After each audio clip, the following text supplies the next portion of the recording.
Hello everyone, welcome to the Redmen TV. Everton 0, Liverpool 0. That was shite. That was absolutely shite. The recurring theme, it seems, of 2019 is Liverpool largely being in control of a football match and then not taking the limited opportunities to create, not being aggressive enough, poor decisions in the final third. And I say, yeah, that clinical edge that's been a bit of a calling card of Liverpool in the last, 18, 20 months or whatever, seems to be completely absent today. And for me, Salah was pivotal to that. I thought he had an absolute shocker today.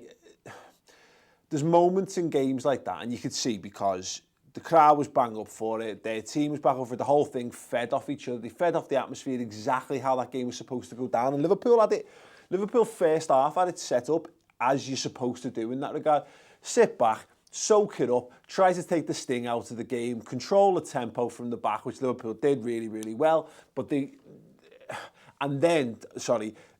spring on the counter at that great moment. Fabinho plays like a tackle pass out to Salah. He bursts through, he's in the 18-yard box, score. You go 1-0 there and the game is yours to do with as you please. You know, you can foresee it quite easily. That's one of those games that goes 2, it goes 3 before they have a chance to really pick themselves back up again. And in not getting that goal, the longer the game goes, I think we set up thinking that Everton were going to crumble. Like either the legs were going to fall off or their heads were going to go, like the fear would get a grip on them. But the way we failed to get a grip on the game ourselves, the way we failed to cause tangible problems in that second half, it gave the game to them because it let them believe that they were in it. And ultimately, I mean, you wouldn't say they created proper clear chances. The one that flashed across the face of the box, I think it's Bernard, can't quite get on the end of it. Like that could be a goal. You know, there's a couple of chances where we look a little bit light. Everton did really well, and I think they deserve credit in that regard. But I don't know, I can't help but feel like they were there for the taking, and for whatever reason, it's not working. And whether Mohamed Salah's got that 50 goals thing on his mind, but you know, he's stuck there on 49. All the jokes was, oh, when you get to 50, la la la la la. He's not in the right mindset. There was a great opportunity in that second half where he's just got to square the ball across the box. James Milner completely unmarked at the back stick, and he tries another just under-hit, underwhelming curler straight into the arms of Jordan Pickford. And once again, it typified what we were doing. And it's a shame because we got into the right positions at times. We created enough dangerous moments to be able to feel as though we were a touch unlucky or whatever, but I don't come away feeling like we're unlucky. I feel like far more like we paid the price for just not being better, rather than, oh, well, we did all the good things, but Liverpool have the ability to do those things, absolutely. We've seen it time and time again, but inevitably all the calls are going to fall on are they handling the pressure? And look, the obvious answer right now, I don't know because I'm not inside the dressing room, but from the outside, I'm feeling the pressure. It looks to me like they're feeling the pressure, and in that regard, I think I think the system was right for the first half, and I think the second half, when we needed to kick things on, I think we made poor decisions. I get the idea of bringing Milner on because he was fantastic in midweek. I think we should have just gone a bit braver. We should have got another man. We should have gone a more recognisably 4-2-3-1. Personally, I'd have kept Origi on. I think Origi was a fantastic outlet down that side. He had the better of Seamus Coleman by and large. In most of the times, he just plucked the ball out of the air. He had the beating of him going on the outside. Maybe came inside once when maybe he should have kept going. Fine, no, Divock Origi's a striker playing wing, but I thought he was fine. The second we brought Roberto Firmino on, and people might complain about the midfield, and I think I agree. I think Naby Keita, Rozier and Shaqiri, with the gift of hindsight, would have been a bit more of a dynamic change, because Roberto Firmino, it's almost like I can't remember how it worked with Firmino playing in the false nine anymore.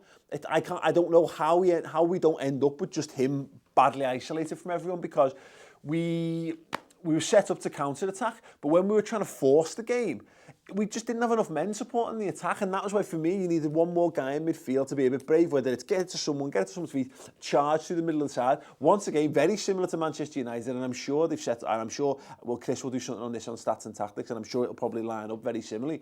Joel Matip looked great driving through the middle of the pitch. We need someone like that, and it seems obvious to me. I can't believe it's not obvious to the manager as well. Naby Keita does that, maybe Shaqiri does that, maybe you just tell one of the midfielders in there, Gini Wijnaldum or Henderson, just go and do it, mate.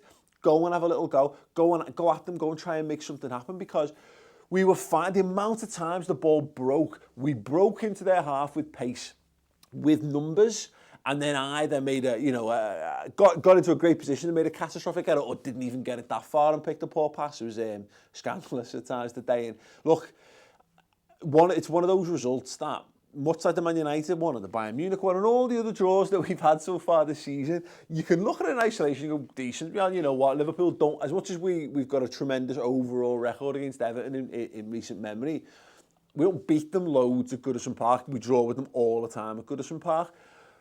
So that's fine. But in the context of what Liverpool are trying to do, when you're trying to go back to the top of the league, you're trying to put the pressure right back over to Manchester City, fucked it. They fucked it, haven't they? And I understand, and I've been saying this for weeks. I've been kind of saying, listen, keep your heads, because we're in the position we want to be. Well, you know what? We're not anymore. So feel free to panic. Feel free to let your heads roll down the street. I'll try my best to keep mine on, because there's still 9 games of football left to go. But based on the evidence of the recent weeks, listen, if you're one of those people saying it's over, by the way, it's not over. It isn't over. Of course it's not. But I can totally understand the fear-mongering. I can totally understand the mentality that says, yeah, Liverpool are not a side that looks like it's charging onwards and upwards. We look like a side that's kind of floundering or stalling or plateauing a little bit right at the pivotal point of the season, which is mad, because we've got players fit and available to us.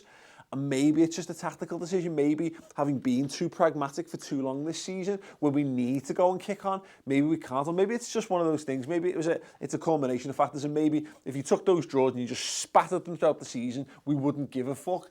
But the point is, they're coming in a spell now from 2019 where Liverpool just haven't looked like the force. We look like we blew ourselves out in December. And as much as the Watford result's great and the Bournemouth result is great, we've got an opportunity to put some big results in between now and the end of the season, of course. It doesn't feel encouraging. It doesn't feel like Liverpool are on the up. It doesn't feel like they're the side that's going to win the Premier League title this season. I still think we will. But right now, that's hope. That's just me being a rabid lunatic of a fan and thinking that I still think we're good enough to do it. I still think Man City will drop points. But the problem isn't that. The problem is, can Liverpool get back to not dropping points themselves? And the honest answer to that is, I haven't got a clue. And I suspect, no, it doesn't look like it at the moment. But the point is, I think that was our... Look, Spurs and Chelsea still to come at Anfield, the 2 hardest games left this season. Without a doubt, the 2 best teams we've got left to play. I think that was our hardest away game out the way between now and the end of the season. Could we still... I think we can still win it, but honestly, if Liverpool are going to continue to be toothless, if we're going to be... the likes of Mo Salah, Roberto Firmino and Sadio Mane are going to put performances in like that, then no, we won't. And we'll end up finishing second, and we'll lament the fact that we were 7 points clear and we had this great opportunity to go and win the first league title in 29 years, and we'll be fucking gutted about it, and we'll deserve to be gutted, and we'll deserve to be a bit pissed off, to be honest.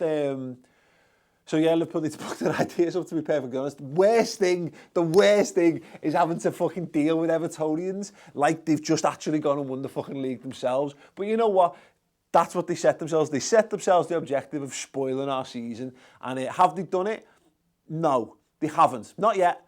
But they've got potential. Our 2 most hated rivals have taken 4 points off us in the last week. And if Liverpool lose the league title, they're going to be rubbing that in our fucking faces until we do win one. So I hope the Liverpool players, I hope the Liverpool management are watching that. And I hope they know that's the world we as fans have got to live in. We've got to live in a world full of smug Evertonians and Mancs. Don't let them do that, Liverpool. Don't let them do that to us. Pick your fucking heads up. Book your ideas up and go and win some fucking football matches and go and win that fucking league title, for God's sake. Do it for us, please. Listen, drop a like on the video if you agree and you want to send that message to the Mighty Reds. Other than that, I got nothing else for you. I'll be doing the Twitter reactions, I'll be doing the player ratings for me. Other than that, I'll see you all very soon.